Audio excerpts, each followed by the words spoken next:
So there's this guy who basically invented the phrase, "I want my inheritance now," while his dad was still very much alive and breathing, which in ancient times was the equivalent of walking up to your parents today and saying, "Hey, quick question, when exactly are you dying?" asking for a friend. This is the story of the prodigal son, and buckle up because this kid's decision-making is about to make your worst life choices look like a PhD thesis. And honestly, by the end of this, you're going to want to hug your own family or possibly disown a sibling.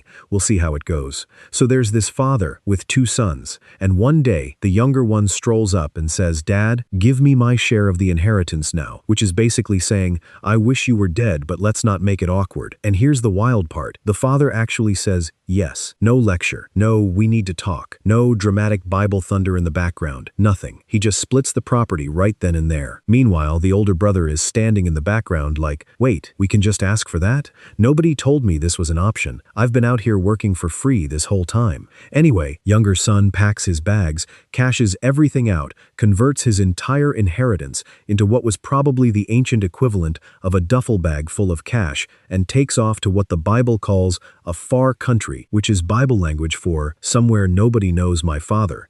And I can finally be an idiot in peace, far away from anyone who might tell on me. And listen, this guy did not ease into bad decisions. He did not dip a toe in. He went full send immediately. Day one, no warm-up lap. The scripture says he wasted his money on wild living, which is the most polite way ever invented to describe someone absolutely torching their entire life savings on parties, questionable friends, and decisions he definitely did not run by his accountant, mainly because he didn't have one anymore, since he probably fired him for being too responsible. Picture the most chaotic spring break you've ever seen. Stretch it out for months, remove any adult supervision whatsoever, and add a guy who has genuinely never had to budget a single day in his life. That's basically what's happening here. He's out here living his best life, buying rounds for people whose names he doesn't even know, and everyone's his best friend as long as the money keeps flowing, because nothing attracts fake friends faster than free food, free drinks, and an open tab with no limit. He probably had a whole entourage at one point, people hyping him up, calling him things like the most generous man in the land, which is just a nice way of saying the easiest man in the land to take advantage of. But here's the thing about money. It has this rude habit of running out right when you need it most, and that's exactly what happens. The cash disappears, and as if the universe wanted to personally roast him on top of it, a massive famine hits the land at the exact same time. Timing could not have been worse. It's like losing your job the same week your car breaks down and your fridge dies too, except this is biblical level bad timing.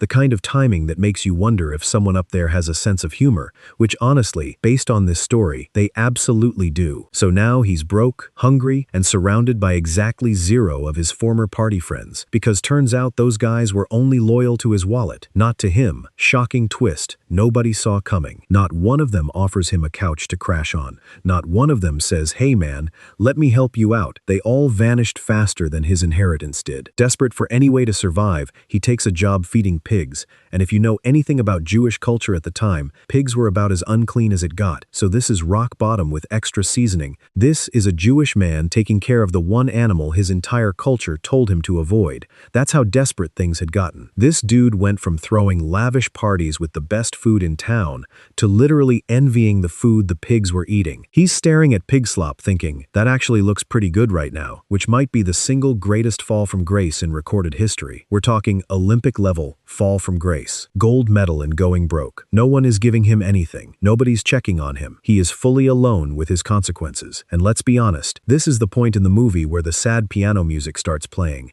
and everyone in the theater goes quiet. But then something clicks. The Bible says he came to himself, which is a fancy way of saying he finally had that painfully honest 3 a.m. realization we've all had at some point. The "what am I even doing with my life" moment. Except his was extra dramatic because it involved actual pigs and actual starvation instead of just staring at the ceiling, regretting a text message. He starts thinking, wait a second, my father's servants have it better than this. They've got food, shelter, a roof, probably a decent bed, and I'm out here trying to steal meals from livestock. How did I let it get this bad? So he comes up with a plan. He's going to go back home. And he even rehearses his apology speech, like he's preparing for the most important job interview of his life. Father, I have sinned against heaven and before you. I am no longer worthy to be called your son. Just make me like one of your hired servants. Basically, the ancient version of, I know I messed up. I'm not even asking to be forgiven fully. Just let me mop your floors or something. I'll take any position available. Entry level is fine. Humbled does not even begin to cover it. This guy went from demanding his inheritance to begging for a janitor position. That's character development you cannot buy. So he starts the long walk home, probably rehearsing that speech over and over under his breath, sweating, nervous,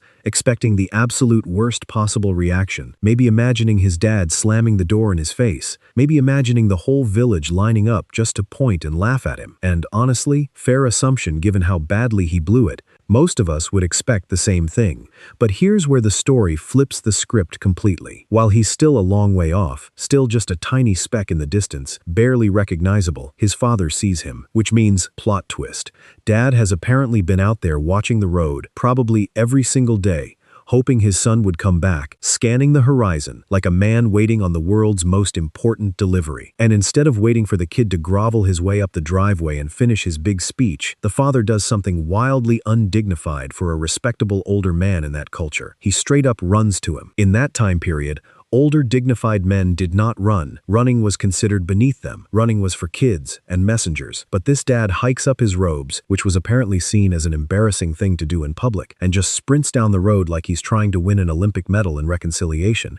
Dignity fully abandoned, zero regrets. He doesn't wait for the apology. He doesn't demand an explanation. He doesn't even ask, so where exactly did all that money go? He just wraps his son in a hug and starts kissing him before the kid even gets a single word of his rehearsed speech out. The son tries to launch into his whole, I am not worthy monologue, gets maybe half a sentence in, but dad's basically not even listening at this point. He's too busy yelling instructions to the servants like he's planning the event of the century. Quick, bring the best robe, put a ring on his finger, put sandals on his feet, kill the fattened calf. We're throwing a party because my son was dead and is alive again. He was lost, and now he's found. Translation: Dad is not interested in punishment. Dad is not interested in a probation period. Dad is interested in throwing the biggest, most extravagant, welcome home rager this town has ever seen. We're talking best robe in the house, a literal ring, and the fattened calf, which, by the way, was basically the ancient equivalent of saving the good steak for a 5-star anniversary dinner. This was not a casual snack. This was the nicest animal on the property. Meanwhile, over in the field, minding his own business, working hard like always, doing everything right, is the older brother who hears music, hears dancing, and is like, did somebody throw a party without telling me on a weekday while I'm out here working? He asks a servant what's going on, finds out his idiot brother is back, and dad's celebrating like it's a national holiday. And understandably, this guy is furious. Like, genuinely, who could blame him? He's been home the whole time, doing chores, being responsible, never once asking for so much as a small get-together.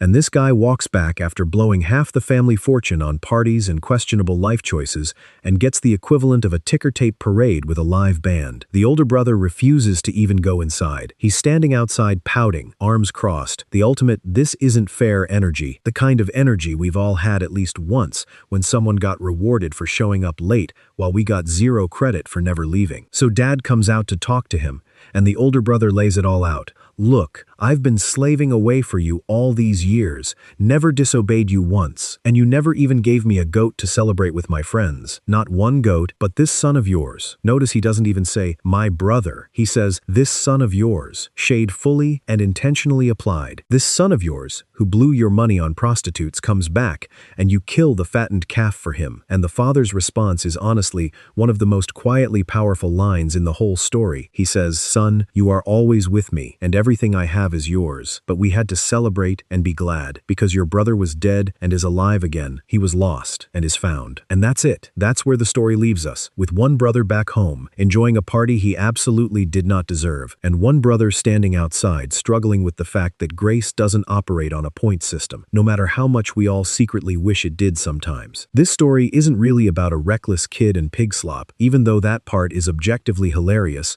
and deserves its own comedy special. It's about a father who runs, who doesn't wait for a perfect apology, who throws parties for people who technically don't deserve them. And honestly, if that's not one of the most relatable stories about messing up royally and still being loved anyway, I genuinely don't know what is.